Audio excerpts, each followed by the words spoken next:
Nega ba'zi erkaklar gapirayotganida uning atrofidagilar nafas olmasdan uni tinglashadi? Buni hozir Qashqirlar makoni serialidagi Po'lat Alimdar nutqi asosida ko'rib chiqamiz. Hayotda tushunmagan yagona narsam xiyonat qilishdir. Yashash uchun xiyonat qilding desam, bir kun baribir o'lasan. E'tibor berganmisiz? Po'lat hech qachon shoshib gapirmaydi. Birinchidan, gapirishdan oldin 2 soniyalik vizual pauza qiladi va bu narsa atrofidagilarni o'ziga bo'ysuntiradi. Ikkinchidan, u savollarga darhol javob bermaydi.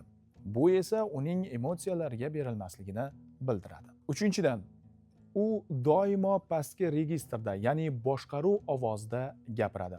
Shuning uchun u gapirayotganda barcha insonlar diqqat bilan tinglaydi. Lekin nima qilsang ham o'zingga yarashmaydigan ishni qilma. Agar siz ham ovozingiz, nutqingiz orqali ko'pchilikni e'tiborini qozonishni xohlasangiz, hoziroq sahifamga obuna bo'ling, kuzatishda davom eting.